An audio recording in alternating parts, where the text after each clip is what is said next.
Hello friends, welcome to my channel.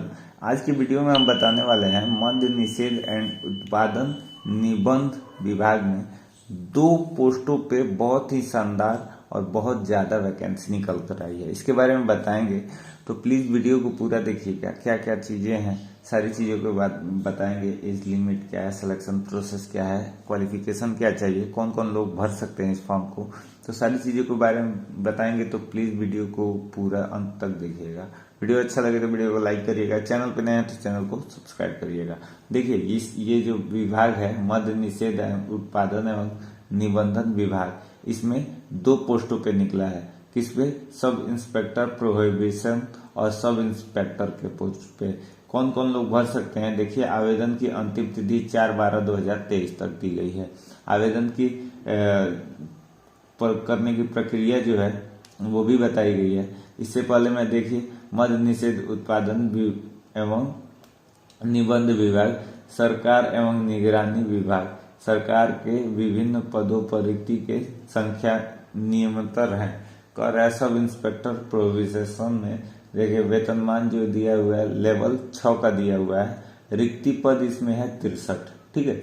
उसी तरह इसमें दूसरा दिया है सब इंस्पेक्टर विजिलेंस, इसमें भी लेवल 6 का ही वेतनमान दिया गया और इसमें एक पद खाली है। यानी कुल मिलाकर 64 पदों पर ये वैकेंसी होने वाली है। तो बहुत ही शानदार वैकेंसी है। ऑनलाइन आवेदन की बात करें तो ऑनलाइन आवेदन की प्रक्रिया जो है 4/11/2023 से यानी कल से स्टार्ट हो चुकी है। तो आप इस पे आवेदन कर सकते हैं। ठीक है। दूसरी चीज इसमें और क्या है उसके बारे में बताएं मैं।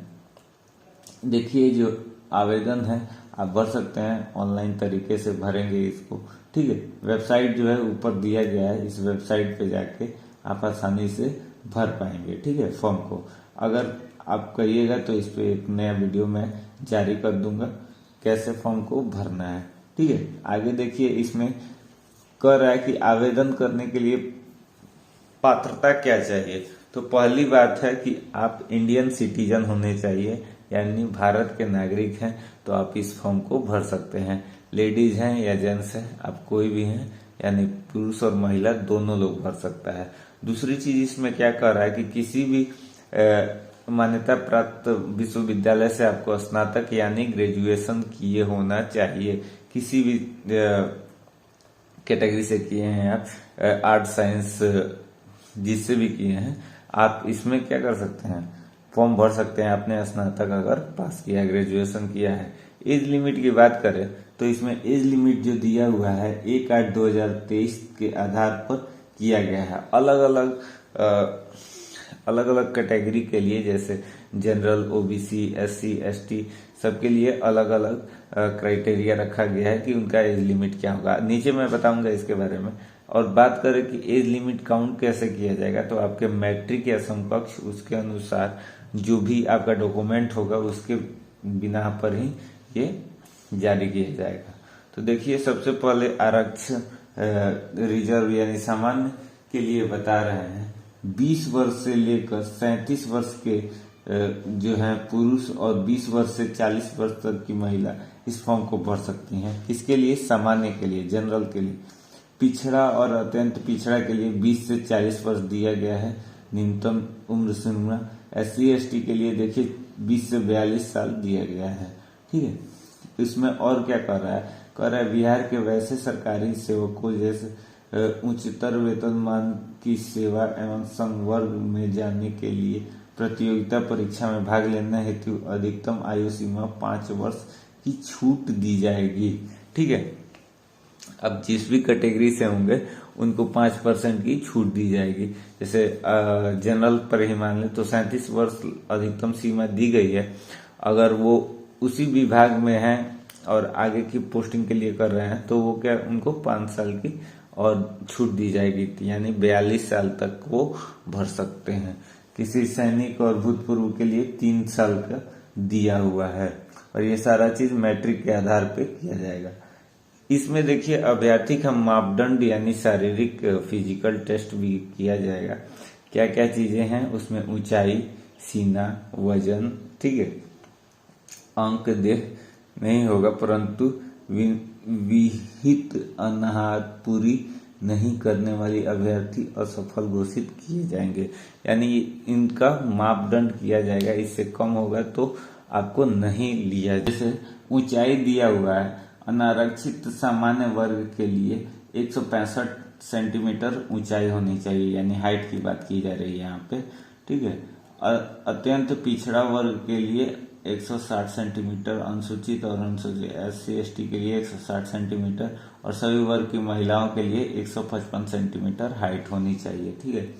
वहीं पे बात करें सीने का, तो सीने का देखिए बिना फुलाए 81 सेंटीमीटर और फुलाने पर 86 सेंटीमीटर पुरुष के लिए है, ठीक है। अनुसूचित जाति के लिए वही दिया हुआ है 79 सेंटीमीटर और फुलाने पर 84 सेंटीमीटर। महिलाओं के लिए ये मापदंड नहीं है। वजन की बात करें तो महिला उम्मीदवार का न्यूनतम वजन 48 kg होना चाहिए, इससे कम होगा तो नहीं लिया जाएगा, डिस्क्वालीफाई कर दिया जाएगा, ठीक है। नियुक्ति प्रक्रिया की बात करें अगर, तो देखिए लिखित परीक्षा प्रतियोगिता होगा, ठीक है। और 3 चरणों में आपका क्या किया जाएगा, परीक्षा लिया जाएगा, यानी प्रतियोगिता ली जाएगी। क्या क्या है, प्रथम परीक्षा जो है 200 अंकों का होगा, जिसमें कुल संख्या प्रश्नों की रहेगी 100, ठीक है। 2 घंटे का पेपर रहेगा। आपको 30% से कम लाने पर अभ्यर्थी को मुख्य परीक्षा में असफल घोषित किया जाएगा। यानी ये प्री है एग्जाम, जो है प्रारंभिक परीक्षा है, प्री एग्जाम है। इसमें 30 अंक आपको प्राप्त करना ही करना होगा, इससे कम होगा तो आपको मेंस में नहीं बैठा जाएगा, ऐसा इसमें लिखा है साफ साफ, ठीक है। ये बात समझ में आ गई। आगे देखिए इसमें और क्या चीज ली गई है, और इसमें एक और बड़ी बात की गई है कि रिक्ति के 20 गुना क्या किया जाएगा, सेलेक्ट किया जाएगा इसमें प्रथम परीक्षा से। जैसे मान लीजिए कि 64 पद हैं आपके पास, तो उसका 20 गुना है, ठीक है, बंदों को इसमें सेलेक्ट किया जाएगा, ठीक है। उसके बाद द्वितीय परीक्षा जो होगी, मुख्य परीक्षा में 20 गुने बंदे बैठेंगे यहाँ पे, ठीक है। प्रारंभिक परीक्षा में सफल अभ्यर्थियों को मुख्य परीक्षा में सम्मिलित होने का अवसर प्रदान किया जाएगा। मुख्य परीक्षा में 2 पद होंगे, ठीक है। प्रथम पत्र में 200 अंकों का सामान्य हिंदी होगा और 100 अंक होंगे न्यूनतम अनाहत, यानी 30% अनिवार्य होगा इसमें भी पास करने के लिए, ठीक है। सामान्य हिंदी का प्राप्तांक मेगा निर्धारण के नहीं जोड़ा जाएगा। इसमें साफ लिखा हुआ है कि इससे मेगा सूची में कोई अंतर नहीं पड़ रहा है। जो 200 में से जो हिंदी का सामान्य हिंदी का आपका अंक होगा वो नहीं जोड़ा जाएगा। उसके बाद से द्वितीय में सामान्य अध्ययन, सामान्य विज्ञान, नागरिक शास्त्र, भारतीय इतिहास, भारतीय भूगोल, गणित, मानसिक योग्यता यानी रीजनिंग जांच संबंधित द्वितीय पत्र में 200 अंक का होगा। प्रश्न कुल होगा 100 और अभ्यर्थी के लिए 2 घंटे का समय होगा। दोनों चरणों की परीक्षा में प्रत्येक गलत उत्तर पर 0.2, यानी अगर आपका कितना 0.2 5 क्वेश्चन गलत होता है तो 1 नंबर काट लिया जाएगा, ऐसा समझिए आप, ठीक है। उत्तर पुस्तिका के 2 पत्रियों में होगी, जिसमें एक पत्री आयोग के पास सुरक्षित रखी जाएगी और मुख्य लिखित परीक्षा के आधार पर रिक्तियों को 6 गुना अभ्यर्थी चयन, कोटिवार मेधा सूची, शिक्षित शारीरिक दक्षता के लिए तैयार किया जाएगा। यहाँ पे साफ साफ लिखा हुआ है कि शारीरिक दक्षता के लिए 6 गुना अभ्यर्थी मेंस परीक्षा से लिए जाएंगे, ठीक है। तीसरे चरण में जो है शारीरिक योग्यता की बात की गई है। देखिए शारीरिक योग्यता की बात की गई है तीसरे चरण में। सबसे पहले दौड़ होगा, 1 मील दौड़ना होगा, यानी 1.6 किलोमीटर आपको दौड़ना होगा 6 मिनट 30 सेकंड में। कम से कम आप समय में दौड़ेंगे तो उतना बढ़िया नंबर आपको मिलेगा। सभी कोटि की महिलाओं के लिए 1 किलोमीटर का दौड़ 6 मिनट में दिया गया है। ऊंचाई कूद के लिए दिया गया है, पुरुष के लिए 4 फीट कूदना होगा आपको, ठीक है। पुरुष अभ्यर्थियों को असफल घोषित किया जाएगा अगर नहीं कूद पाए, तो महिलाओं के लिए 3 फीट दिया गया है। आगे देखिए आगे क्या क्या चीजें दी गई हैं। 3 फीट से कम कूदने वाली अभ्यर्थी महिलाओं को भी क्या किया जाएगा, असफल घोषित कर दिया जाएगा। उसके बाद से कह रहा है कि लंबाई कूद भी दिया हुआ है, जो 12 फीट होगा, कूदना होगा पुरुष के लिए अगर नहीं कूद पाए तो असफल कर दिया जाएगा। वहीं पे महिलाओं के लिए 9 फीट दिया गया है। ठीक है, उसके बाद गोला फेंक की बात की गई है। सभी कोटि के पुरुष के लिए 16 पाउंड का गोला 16 फीट फेंकना होगा।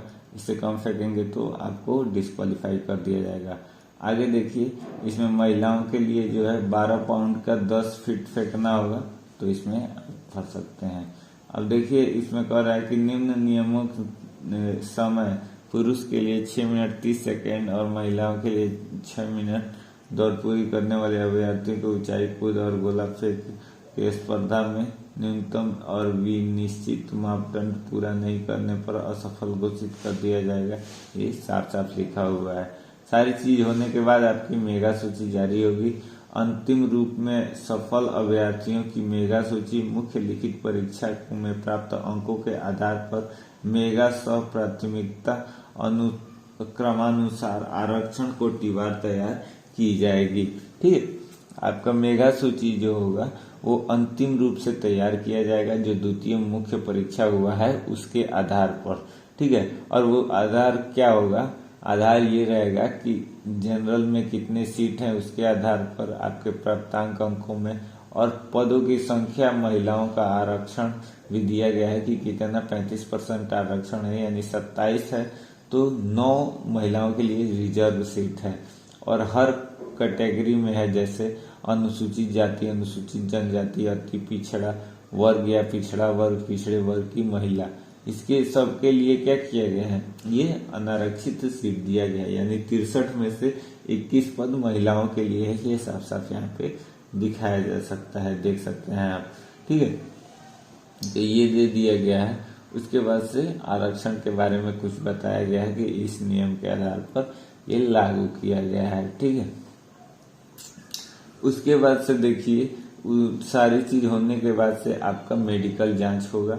मेडिकल जांच आपके शारीरिक जांच किया जाएगा। ठीक है, उसके बाद से ये आपका प्रक्रिया खत्म हो जाएगा। इस तरह से आप सेलेक्ट हो जाएंगे। अगर सब चीज सही आपने प्राप्त किया, सही अंक प्राप्त किया, तो आप इसमें पास हो जाएंगे। ठीक है, अब बात करें कि ऑनलाइन आवेदन की, तो ऑनलाइन आवेदन 4/11/2023 यानी कल से स्टार्ट हो गई है। आप ये वेबसाइट पे जाके विजिट कर सकते हैं। ठीक है, और आप फॉर्म को आसानी से भर सकते हैं। ठीक है, ये चीजें बतानी थी। अब देखिए, जो है आवेदन करने के लिए, ऑनलाइन आवेदन करने के लिए कुछ सलाह दी गई है। कह रहा है ऑनलाइन आवेदन प्राप्त भरने के लिए वेबसाइट पर आवश्यक निर्देश उपलब्ध हैं।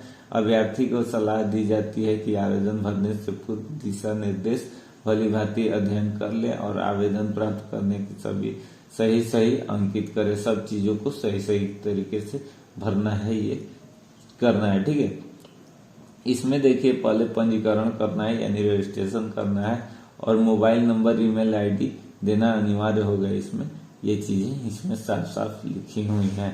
ठीक है, उसके बाद से कह रहा है अभ्यर्थी एकमात्र ही ऑनलाइन आवेदन भर सकता है, एक ही भर सकता है। ठीक है, और उसमें नाम फर्जी या कुछ ऐसा करके नहीं भर सकता है। ये सारी चीजें यहाँ पे और इस पर कानूनी कार्रवाई भी हो सकती है। ये सारी चीजें यहाँ पे दी हुई है। अगर कुछ भी गलत पाया गया तो आपका क्या हो जाएगा? रद्द हो जाएगा। ये भी बात बताई गई है। ठीक है, ये सारी चीजें थी जो आपको बतानी थी। अगर वीडियो अच्छा लगे तो वीडियो को लाइक करिएगा। चैनल पे नया है तो चैनल को सब्सक्राइब करिएगा। बहुत बहुत धन्यवाद। जय हिंद।